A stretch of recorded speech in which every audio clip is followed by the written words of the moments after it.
जीवन में भगवान आते हैं तो बंधन खुल जाते हैं, लेकिन जैसे जीवन में माया आती है, योग माया आई, तो बंधन वापस लग गए। यानी कि भगवान का आना बंधन से छुटकारा है और माया का आना बंधन है।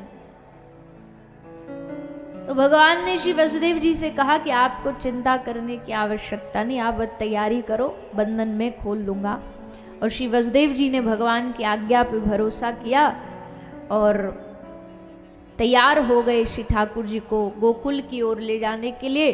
और जैसे सर पर बिठाया श्री प्रभु को, तो भगवान को सर पर धारण करते ही अपने आप भगवान की कृपा से सारी हथकड़ियाँ बेड़ियाँ सब अपने आप टूट टूट करके गिर पड़ी, सारे ताले टूट करके गिर पड़े। यहाँ तक कि जिन पहरेदारों को कंस ने रक्षा के लिए सुरक्षा में खड़ा कर रखा था, वो सारे की सारे पहरेदार भी आज योग माया के अधीन होकर के सो गए, सब सो गए। रास्ता खुला, दरवाजा खुला, साफ रास्ता। श्री वसुदेव जी ने भगवान को अपने सर पर धारण किया और चल पड़े गोकुल की ओर। गोकुल की ओर श्री वसुदेव जी जा रहे हैं, तो मार्ग में, रास्ते में सबसे पहले भगवान का स्पर्श किसने किया? वे सबसे पहले भगवान का स्पर्श किया भगवान की ही प्रिया कही जाने वाली श्री यमुना जी। यमुना जी भगवान की पत्नी है।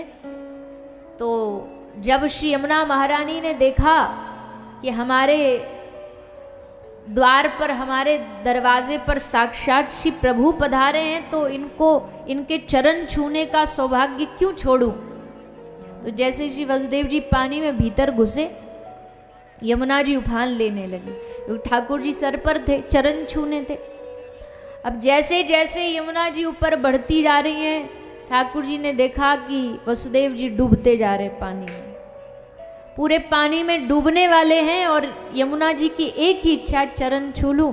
तो भगवान ने क्या किया? भगवान ने अपना चरण नीचे लटका करके यमुना जी को इशारा किया कि तो हमारे चरण स्पर्श करो और आराम से बहो, और हमारे जो पिताजी हैं वसुदेव जी, इनको कष्ट मत दो, इनको डुबाओ मत। भगवान के चरण जैसे यमुना जी ने छुए, यमुना जी शांति से फिर से आराम से कल कल छल छल करके बहने लगी। इस प्रकार श्री यमुना महारानी ने भगवान का स्पर्श किया और वसुदेव जी भगवान को लेकर पहुंच गए गोकुल में। गोकुल में जैसे प्रभु पधारे, श्री वसुदेव जी ने देखा यशोदा मैया के कोने में सैया पर एक बड़ी प्यारी सी सुंदर सी बालिका लड़की सोई है।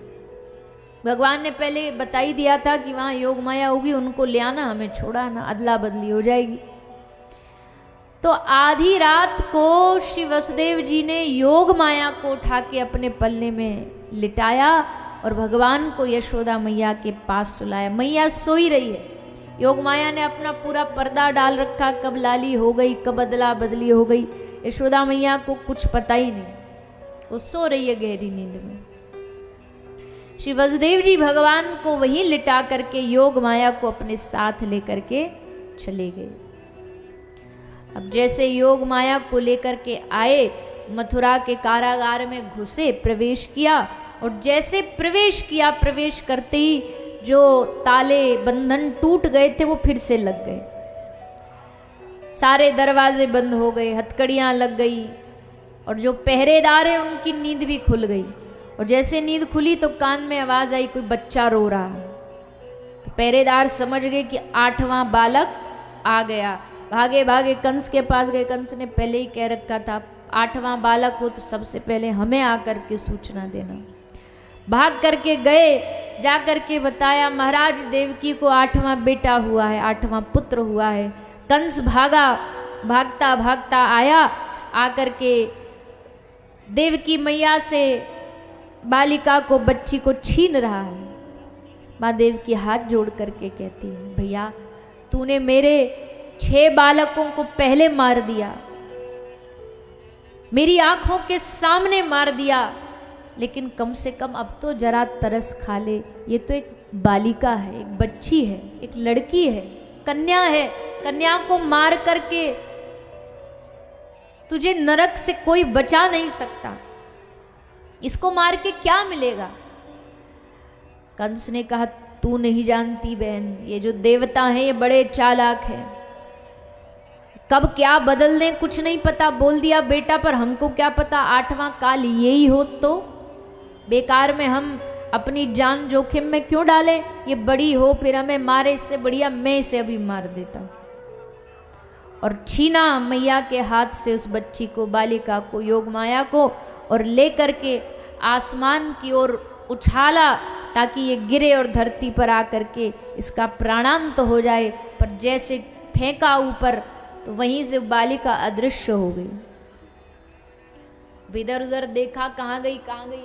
थोड़ी देर बाद ऊपर देखा तो योग माया साक्षात सामने विराजमान है और कंस को कहती है, मूर्ख, तू मुझे मारेगा? तुझ में इतनी सामर्थ्य है कि तू मुझे मार सकता है?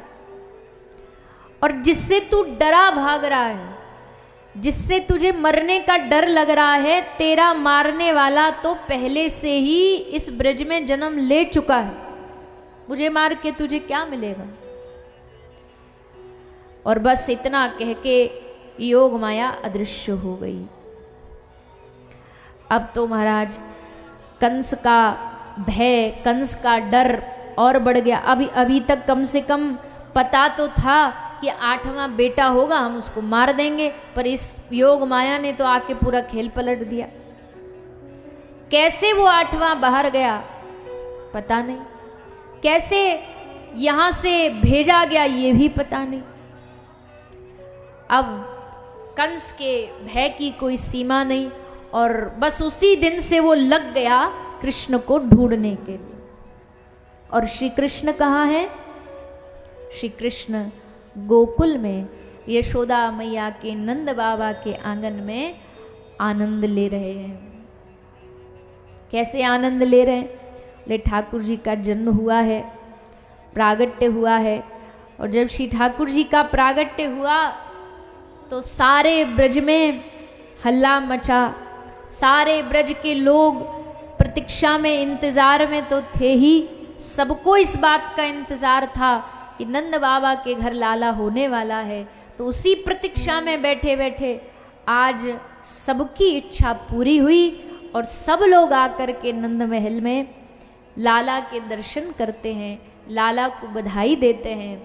भगवान श्री कृष्ण का दर्शन करने के लिए भगवान शंकर आए, महादेव आए।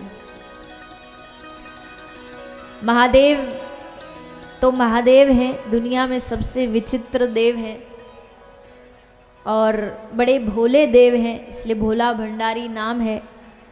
इनको दिखावा नहीं आता कि भाई इनको प्रसन्न करने के लिए हम दिखावा करके आ जाएं, ये भगवान शंकर नहीं कर सकते।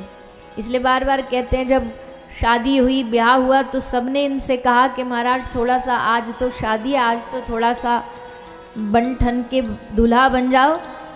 महादेव ने कहा, जिसको अपनी छोरी, अपनी बेटी देनी हो, जैसे हम हैं ऐसे ही दे, हम किसी के लिए बदलने वाले नहीं हैं। तो भोले भंडारी हैं, ज़्यादा संसार के लिए दिखावा करते नहीं।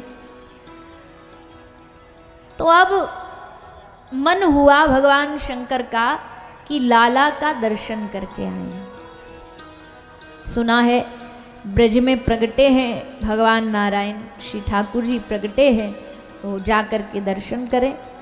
तो दर्शन करने के लिए भगवान शंकर यशोदा मैया के घर पधारे हैं। पर दर्शन इतना आसान थोड़ी था कि आते और सीधा दर्शन हो जाता। बड़े पापड़ बेलने पड़े भगवान शंकर को, महादेव को दर्शन करने के लिए। बड़ी विनय प्रार्थना करनी पड़ी। किसकी करनी पड़ी? यशोदा मैया की, क्योंकि अभी तो कन्हैया छोटे बालक है ना, अपनी मर्जी चला नहीं सकते, दरवाजे से बाहर आ नहीं सकते, अभी तो बच्चे हैं।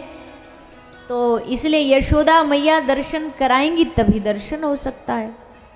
लेकिन मैया ने दर्शन नहीं कराया। क्यों नहीं कराया? क्योंकि मैया देख करके डर गई, भगवान शंकर के रूप को देख के डर गई, घबरा गई। क्यों? बोले गले में सांप पड़े हैं, हाथों में सांप हैं, बाघंबर पहने हैं, लपेटे हैं, पूरी शरीर पर भस्म लगाई हुई है, गले में मुंडों की माला है, शीश माला पहन करके आए हैं। अब मैया यशोदा देख करके एकदम घबरा जाती है कि अनोखा बाबा कहाँ से आया, हमने तो कभी इसको पहले ब्रज में देखा ही नहीं, पहली बार आया। और आते ही इसको चाहिए क्या? मैया ने कहा बाबा तो कुछ चाहिए क्या? अन्न, धन, सोना, चांदी, रत्न, हीरे, जवाहरात, क्या चाहिए? तो मुस्कुरा के बाबा बोले मैया को कि मैया हमारे रूप को देख करके तुझे कहीं लगता है कि हमको सोने चांदी की जरूरत है?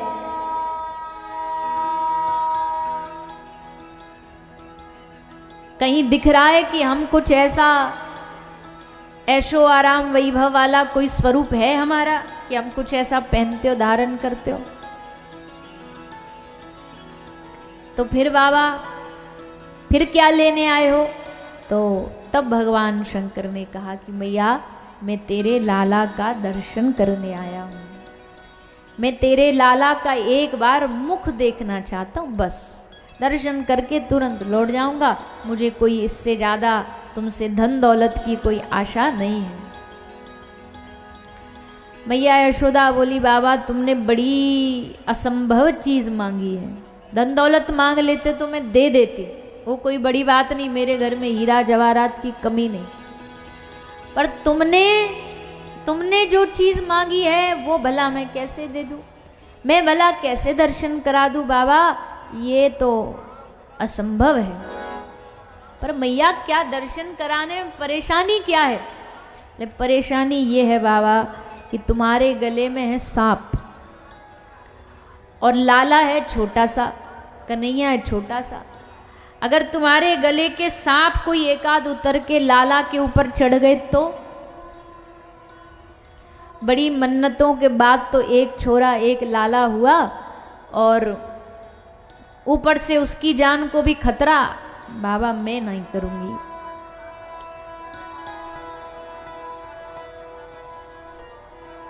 बाबा बोले अरे मैया तू जानती नहीं, ये जो हमारे गले में सांप पड़े हैं ये सब पाठ पढ़े हुए हैं, अपनी मनमर्जी से नहीं चलते, हमारी आज्ञा से चलते हैं, हम जैसे कहेंगे वैसे करेंगे, हमने कह दिया शांत यहीं रहो तो ये हिलेंगे तक नहीं। मैया बोली बाबा मुझे आपकी काई भी बात पे भरोसा नहीं है। क्यों? क्योंकि मोए लाला ते बड़ो प्यार है, बड़ो प्रेम है, मैं नहीं चाहूँ कि वहाँ की जान खतरा में पड़े, वहाँ को कष्ट होए, या हमारे बाबा मैं दर्शन नहीं कराऊंगी, माफ़ करो, क्षमा करो। अब बाबा ने थोड़ी देर तो प्रार्थना करी, पर जब देखी प्रार्थना ते काम नहीं चल रहा तो बाबा थोड़े अकड़ के भी बोले। बाबा बोले मैया दर्शन नहीं कराएगी तो कुछ श्राप दे दूंगा। मैया बोली चाहे बाबा अब तू श्राप दे चाहे वरदान दे, मैंने एक बार जो ठान ली सो ठान ली, मैं दर्शन नहीं कराऊंगी। कह के यशोदा मैया घर में भीतर चली गई काम करने के लिए। अब भगवान महादेव बाहर बैठे बैठे प्रतीक्षा कर रहे हैं, इंतज़ार कर रहे हैं कि मैया का कोई भाव बदले, कोई मन का भाव बदले तो दर्शन करा देगी शायद। पर मैया भी आज ठाने बैठी है कि कुछ भी हो जाए दर्शन नहीं कराऊंगी। तो भगवान शंकर ने समझ लिया कि इनको बोलने से कोई फायदा नहीं है, अब तो सीधा जो हमारे आराध्य हैं, हमारे ठाकुर जी हैं, उनको ही बोलना चाहिए, उनको ही बोलना पड़ेगा। तो ये कह करके, ये सोच करके भगवान शंकर ने लाला को प्रार्थना करी। भगवान श्री कृष्ण से निवेदन किया कि प्रभु देखो ये बात दोस्ती में अच्छी नहीं होती, मित्रता में बात अच्छी नहीं कि मित्र मिलने दरवाजे पर आया है और आप घर में छुपे बैठे हो, ये कैसी दोस्ती की रीति हुई।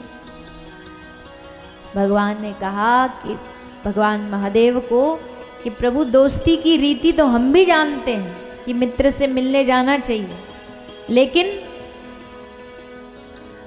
अब आप समय पर ऐसे पर आ गए हो कि हम कुछ कर भी नहीं सकते।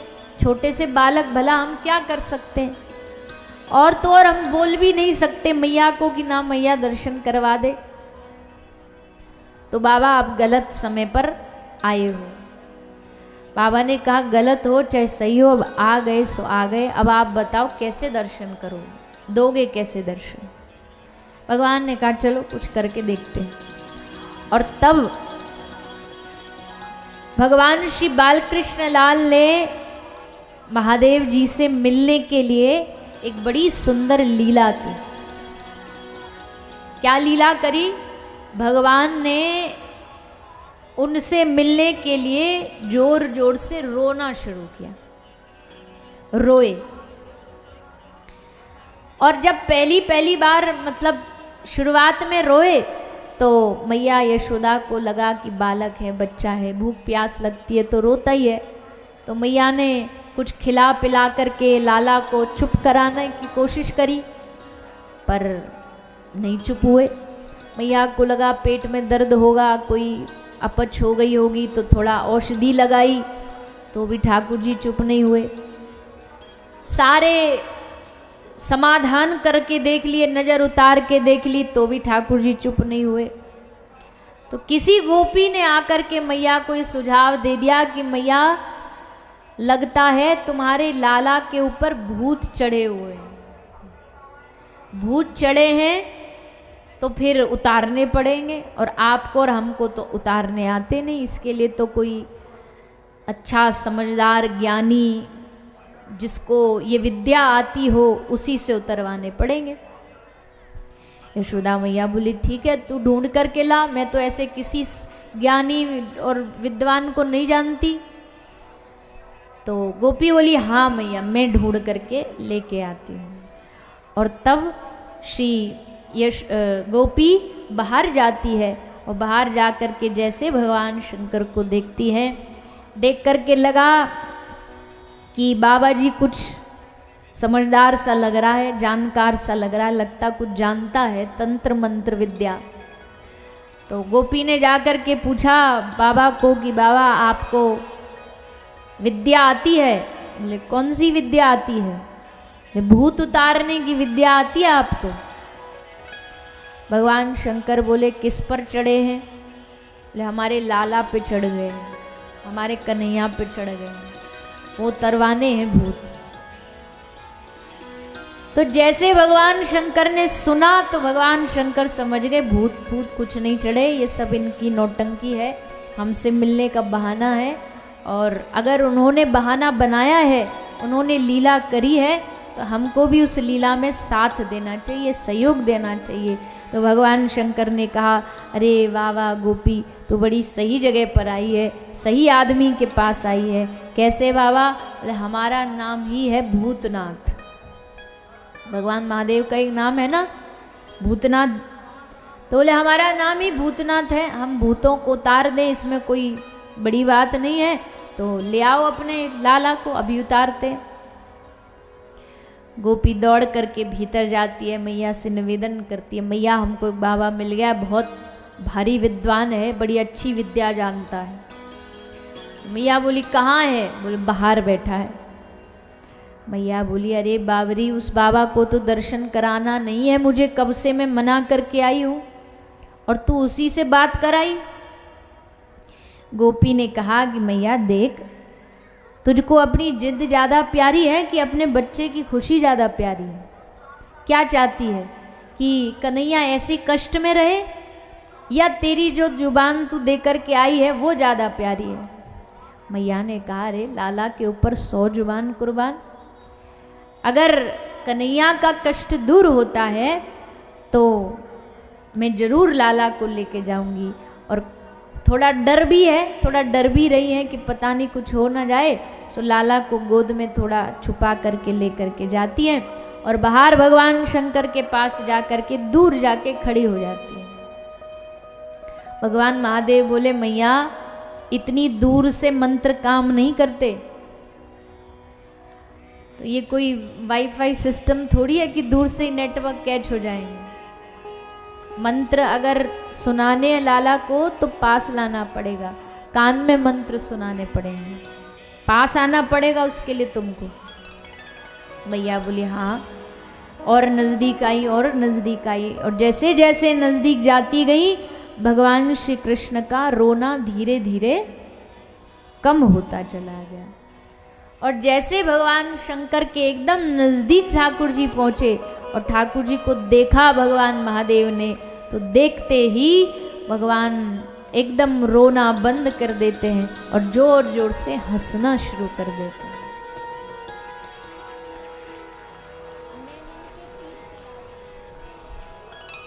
जोर से हंसना आरंभ करते और जैसे ठाकुर जी को हंसता हुआ देखते महादेव, भगवान शंकर जैसे लाला को मुस्कुराता हुआ देखते हैं, सोई प्रसन्न होकर के ठाकुर जी की मुस्कुराहट तो है ही इतनी सुंदर कि चाहे कोई योगी हो, सन्यासी हो, तपस्वी हो, पितामह भीष्म जैसे ब्रह्मचारी भी भगवान की इस मुस्कान पे मंत्र मुग्ध हो गए। बड़े बड़े योगी इस स्वरूप पर बिक गए। तो ऐसा स्वरूप श्री ठाकुर जी का